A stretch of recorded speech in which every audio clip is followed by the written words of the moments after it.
What if I told you that your biggest enemy is not failure, not poverty, not lack of talent, but a soft pillow, a little extra sleep, a small voice that says, "You can do it later"?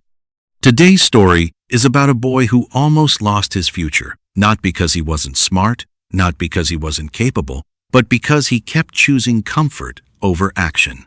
And one day, comfort almost cost him everything.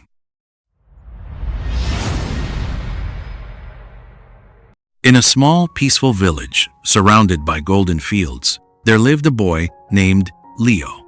He lived in a tiny wooden house with his grandmother, who worked harder than anyone in the village.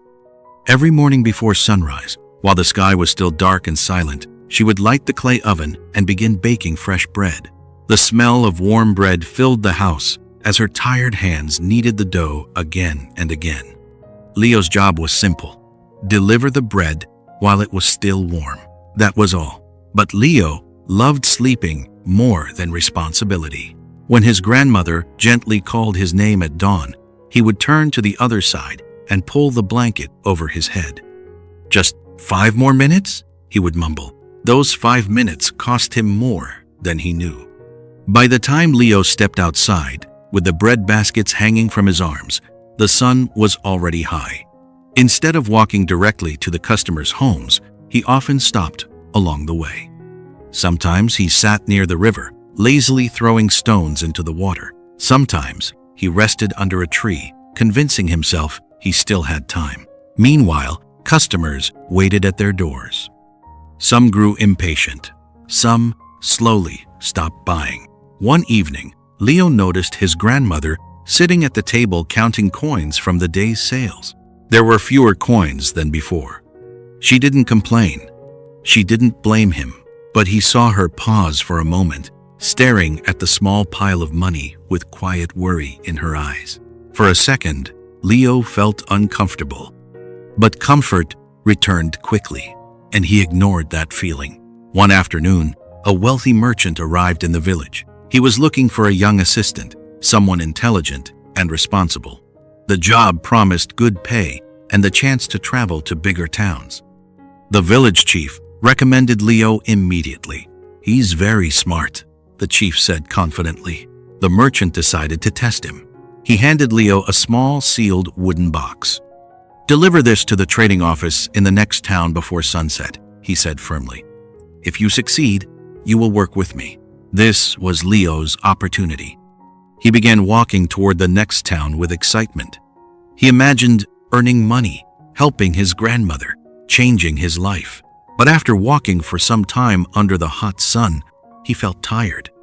Then he saw a large tree beside the road, its wide branches casting cool shade on the ground. He stepped under it, placed the wooden box beside him, and slowly sat down on the soft grass.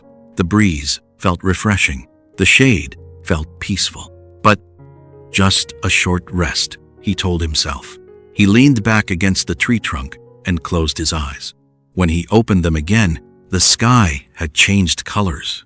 The bright blue afternoon had turned into deep orange. His heart froze. He jumped up, grabbed the box, and ran as fast as he could. Dust rose behind him. His legs burned. His breath became heavy. But when he finally reached the trading office, the doors were closed. The opportunity was gone. Not because he lacked intelligence, but because he chose comfort at the wrong time. That night, Leo couldn't sleep. He kept seeing the closed doors in his mind. He realized something painful. Laziness doesn't destroy your future instantly. It destroys it slowly through small delays and small excuses. Before sunrise the next morning, Leo opened his eyes. No one called him, no one forced him. He simply didn't want to feel that regret again. He got out of bed while it was still dark and walked into the kitchen. He began helping his grandmother knead the dough. When she looked at him in surprise, he quietly said, "I'll deliver them early today." That morning, Leo stepped outside while the village was still asleep. The air was cool. The sky was slowly turning pink.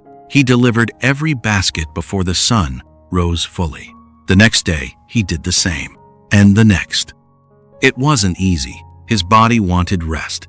His mind suggested excuses, but he remembered the closed doors. Weeks passed. Customers returned. Sales improved. His grandmother smiled more often. Months later, when the merchant returned to the village, he immediately noticed the change. "You look different," the merchant said. Leo replied calmly, "I stopped waiting for later." This time, when given another task, Leo completed it long before sunset. And this time, the doors were open. Comfort feels good for a moment. Discipline feels hard for a moment. But only one of them builds your future. If you want to win against laziness, stop waiting to feel ready. Start before you feel comfortable. Because opportunities don't shout when they leave, they close quietly. And only those who move early walk through open doors.